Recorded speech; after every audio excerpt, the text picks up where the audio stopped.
2 Tawarikh 34. Raja Yosia, pembaharuan yang dilakukan Yosia. Yosia berumur 8 tahun pada waktu ia menjadi raja dan 31 tahun lamanya ia memerintah di Yerusalem.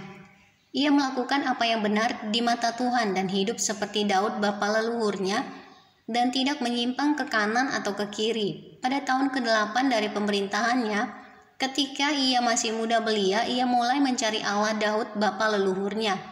Dan pada tahun ke-12 ia mulai mentahirkan Yehuda dan Yerusalem daripada bukit-bukit pengorbanan, tiang-tiang berhala, patung-patung pahatan dan patung-patung tuangan.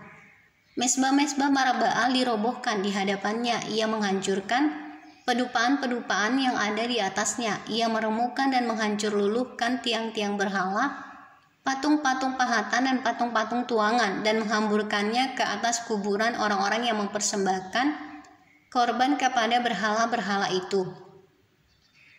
Tulang-tulang para imam dibakarnya di atas mezbah-mezbah mereka. Demikianlah ia mentahirkan Yehuda dan Yerusalem.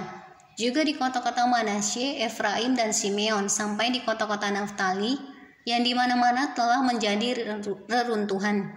Ia merobohkan segala mezbah dan tiang berhala, meremukkan segala patung pahatan, serta menghancur luluhkannya dan menghancurkan semua pedupaan di seluruh tanah Israel.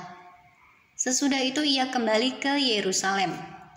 Kitab Taurat ditemukan kembali pada tahun ke-18 dari pemerintahannya. Setelah selesai mentahirkan negeri dan rumah Tuhan, ia menyuruh Safan bin Azalia dan Maaseya, penguasa kota, serta Yoah bin Yoahas, bendahara negara, untuk memperbaiki rumah Tuhan Allahnya.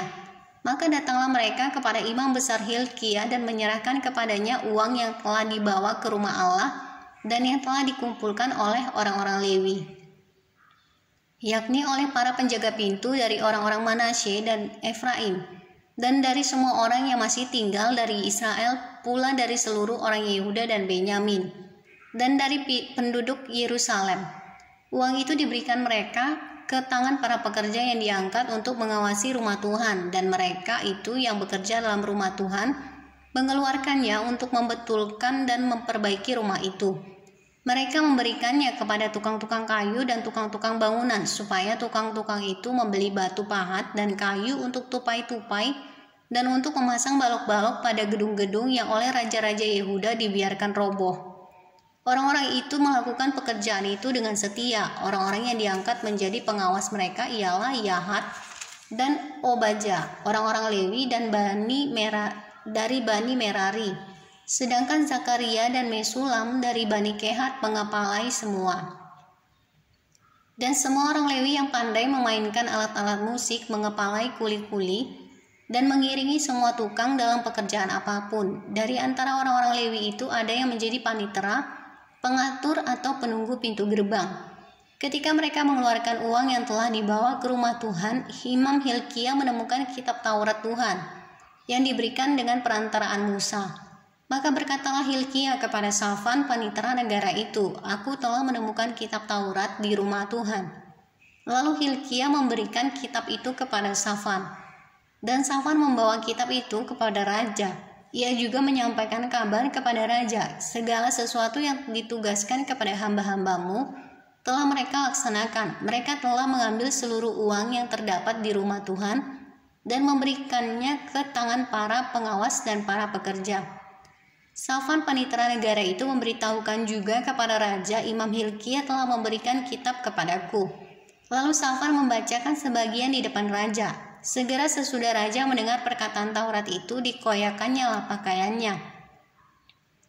Kemudian raja memberi perintah kepada Hilkia, kepada Ahikam bin Safan, kepada Abdon bin Mika, kepada Safan panitera negara itu, dan kepada Asaya hamba raja, katanya, "Pergilah, mintalah petunjuk Tuhan bagiku, bagi yang masih tinggal di Israel dan di Yehuda, tentang perkataan kitab yang ditemukan ini.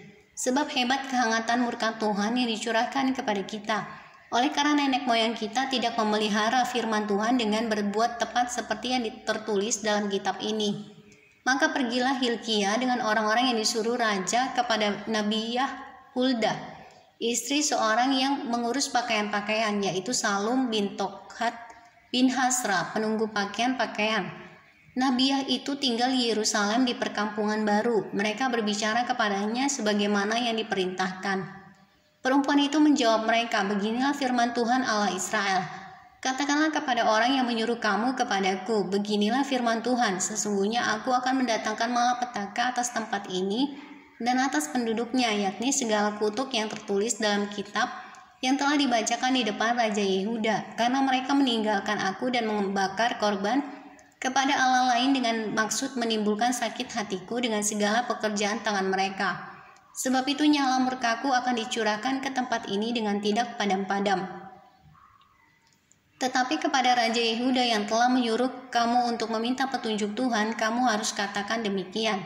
Beginilah firman Tuhan Allah Israel, mengenai perkataan yang telah kau dengar itu, oleh karena engkau sudah menyesal, dan engkau merendahkan diri di hadapan Allah pada waktu engkau mendengar firman-Nya terhadap tempat ini, dan terhadap penduduknya, oleh karena engkau merendahkan diri di hadapanku, mengoyakkan pakaianmu dan menangis di hadapanku, aku pun telah mendengarnya, demikianlah firman Tuhan. Maka sesungguhnya aku akan mengumpulkan engkau kepada nenek moyangmu, dan engkau akan dikebumikan ke dalam kuburmu dengan damai. Dan matamu tidak akan melihat segala malapetaka yang akan kudatangkan atas tempat ini dan atas penduduknya. Lalu mereka menyampaikan jawab itu kepada raja. Sesudah itu raja menyuruh orang mengumpulkan semua tua-tua Yehuda dan Yerusalem. Kemudian pergilah raja ke rumah Tuhan bersama-sama semua orang Yehuda dan penduduk Yerusalem, para imam, orang-orang Lewi, dan seluruh orang awam, baik yang besar maupun yang masih kecil. Dengan didengar mereka, ia membacakan segala perkataan dari kitab perjanjian yang ditemukan di rumah Tuhan itu. Sesudah itu berdirilah raja pada tempatnya dan diikatnyalah perjanjian di hadapan Tuhan untuk hidup dengan mengikuti Tuhan dan tetap menuruti perintah-perintahnya, peraturan-peraturannya, dan ketetapan-ketetapannya dengan segenap hatinya dan dengan segenap jiwanya, dan untuk melakukan perkataan perjanjian yang tertulis dalam kitab itu. Ia menyuruh semua orang yang berada di Yerusalem dan Benyamin ikut serta dalam perjanjian itu. Dan penduduk Yerusalem berbuat menurut perjanjian Allah, yakni Allah nenek moyang mereka. Yosia menjauhkan segala dewa kekejian dari semua daerah orang Israel, dan menyuruh semua orang yang ada di Israel beribadah kepada Tuhan Allah mereka. Maka sepanjang hidup Yosia, mereka tidak menyimpang mengikuti Tuhan Allah nenek moyang mereka.